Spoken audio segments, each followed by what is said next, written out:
One late rainy night, I was watching some cartoons. It was nothing particularly special, just a cold night. I decided to watch some Amazing World of Gumball. Season 3, Episode 30, The Downer. I didn't think much of it, but I had to go to work tomorrow, so I shut down my computer after finishing the episode and headed to bed.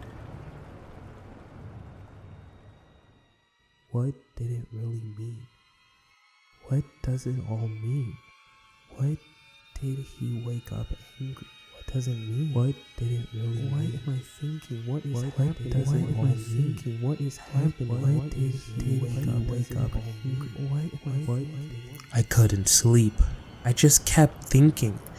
Maybe this episode is darker than we think. Maybe it's talking about depression. So I got back up and went typing.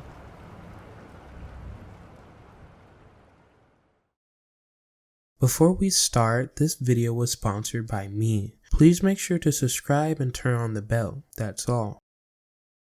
We can't talk about the theory before not knowing what's in the episode, so let's get you guys caught up. The episode starts with Darwin, Richard, Nicole, and Anais banging on Gumball's door. They all were promised or were about to ask if Gumball would do something for them, whether it was to train with Darwin for wheelbarrow racing or vacuuming for Richard. Having a lot of people ask you to do something could be stressful on top of whatever you're trying to do. After a few more knocks, he yells, "Ow!" They all come in worried and ask, "But why?" "Because I'm in a bad mood." He tries to finish his sentence, but he's so angry he doesn't even finish it. We don't know what made Gumball mad, but whatever it is, it must have been really bad. They all console him, and Richard gives him some advice. You know what I do when I'm feeling down? I pretend to be happy till I find that I am. But the point is, you need to get up and get back into the swing of things. Even with them giving him love, Gumball is still upset, yelling, "I don't care! Darn it! Why can't you just go away and leave me in peace?"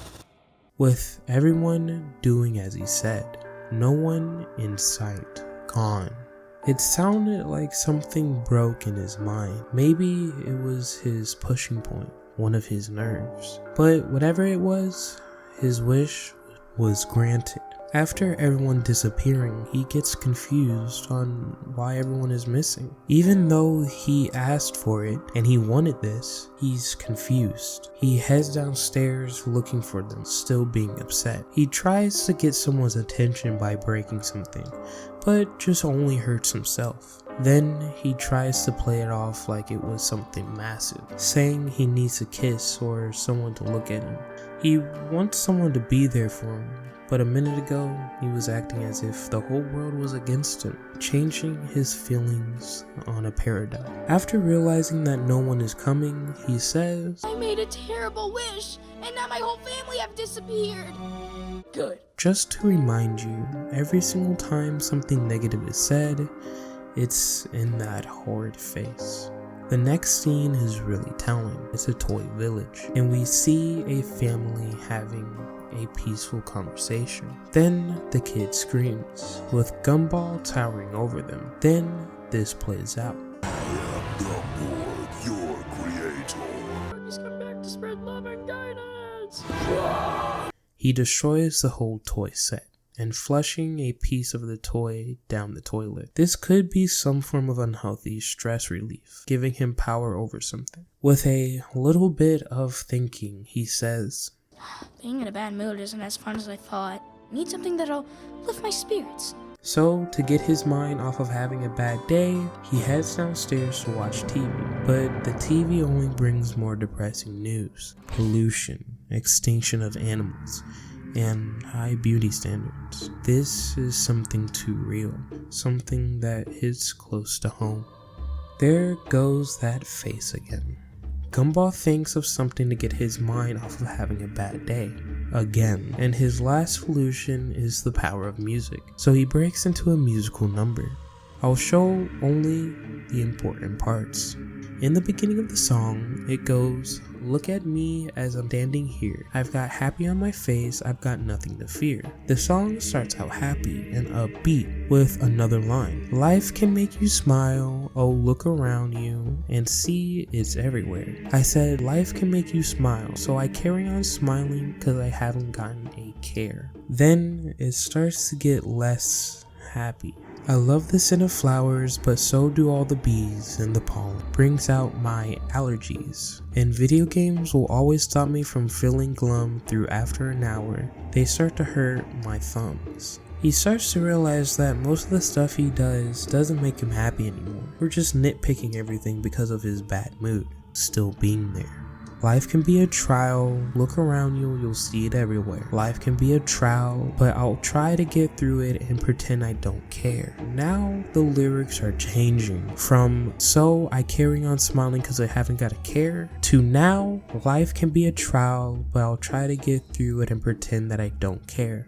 It seems like it's getting to him. Another snapping. Let's just get to the end of the song. But this game's too hard. I got stuck on the 8th level. That ain't the only thing about it that I hate. I've got the sun on the screen and the net's too slow and the ice has diluted down my soda. Don't you know? And there's this dripping faucet and the creaking door. Man, I'm so exhausted I can't take it anymore. The song isn't helping anymore. It's just making him more angry.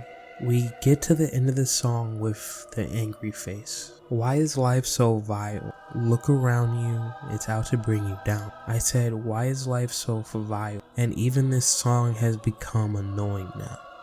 Ending on that note, it seems even the music can't fix his progressively worsened mood. He heads over to the kitchen to make some food. Maybe something can fill his empty soul. After putting the food in the oven, he makes this comment. And your family will love it. Oh yeah, they're gone. Now, well, who needs them anyway? Then he starts talking to himself, trying to fill in the empty places of his family. We'll skip some of the conversation until we get to this part. What's the point of being in a bad mood if no one's around to notice? He goes outside, flinging his arms everywhere. And then he starts to notice nobody's around. Not his teacher, not his friends, not anyone. After pondering on what could make this happen, he comes to the conclusion that it was the wish for everyone to leave him alone. And then he makes these nasty remarks. No one cares anyway. I don't need anyone. Wait, what am I saying? Stupid town! I hate living here! I hate puppies, cupcakes, and rainbows too! What? No, that's not true. His own mood is making him say stuff that he doesn't even agree with. And after seeing the world through his ugly side, something comes. Something I daren't describe. It's just some form of darkness. It's chasing him, turning his whole world to emptiness. Gumball tries to fight it, but he's no match for the mass of darkness. After a little more running, he gets home. The darkness doesn't stop. It takes over the house, the walls, then soon him. It corrupts the paintings into something darker. Right to the point where he thinks it's going to get him, it stops. Everything is dark, and he is left alone.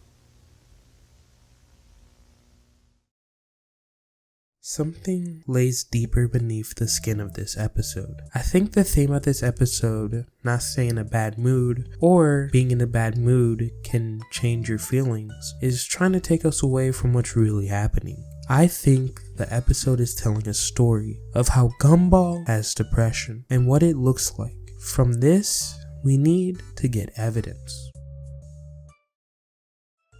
Evidence 1. Everyone's disappearing. This is one of the many things that happens when you have depression. You start pushing people away, or you stay in a place where people just don't even see you anymore. Even if they try to support you or give you good advice, you only take away the negative things or just block them out entirely, not realizing the better outcome of the situation, making it impossible for someone to talk to you or to have anyone come help you. That's why in the end, everyone was still there, but Gumball didn't see them. One more thing I would like to add is that maybe a sign of coping is when he was at the dinner table talking to himself, trying to make himself feel better.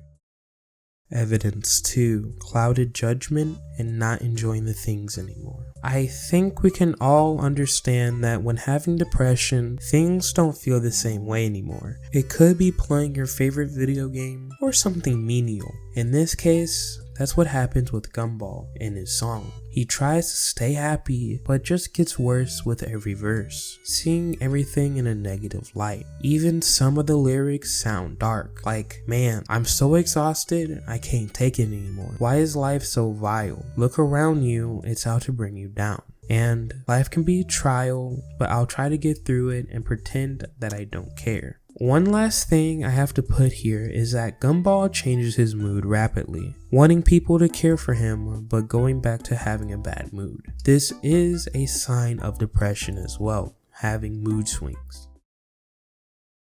Evidence 3. News is depressing. I don't think I have to explain much here. It's already a joke. Approximately 46% of the lakes in America are too polluted for fish, aquatic life, or swimming, and that— Aren't happy with the way you look? You should be. With our shampoo, you can desperately try to attain unreachable standards of digitally altered beauty. But this is one of the biggest pieces of evidence here. It is relating to real life. So, yeah. I didn't have anywhere to put this, but Gumball destroying the toy village could be a sign of existential crisis, trying to act as a higher being, only making him more upset. One of the many things that causes depression. Evidence 4. Void, emptiness, and nothingness. This is the last part of my evidence, the part where Gumball tries to fight the darkness, but really it's just depression. This scene says it all. Darkness, it's calling me. Him saying the darkness is calling to me is like depression seeping in. Even if you don't want to have it or try to fight it, it sometimes gets the best of you, taking over your brain, making you say things you don't want to say, making you do things you don't want to do, making you not you. The only thing I could see making this not plausible or some loose ends not being tied up is that maybe we just don't know what made him upset. It could be something really small and maybe I'm just overlooking this whole episode and he just had a bad day. But I don't know. Maybe I might be doing something wrong or might be doing something right. Tell me down below in the comments. Here is the final conclusion. Gumball has depression and slowly succumbed to it, realizing that day-to-day life wasn't all it was to be, and started to push people away. Then started to hate all the things he did, and even though his mind tried to slow down the worsening mood by talking to himself or doing things he loved, it just made it worse. And at the end, losing his mind, completely shutting his whole world off into darkness. But realizing that there is still hope, he tries to get back into the swing of things and gets out of his depression, finally seeing his family again with a happy ending. If you made it this far, thank you. And I know that most of this theory for today was mostly sad or a heavy topic. This is another way to inform people or let yourself know if you have depression, not everything is doom and gloom. There will always be a better side to every outcome. Never stop thinking of what you can always do better. Never stop trying to make things better. You got this. And no matter what, failing is a part of sailing. You can't learn if you don't make mistakes. I love you guys, and goodbye.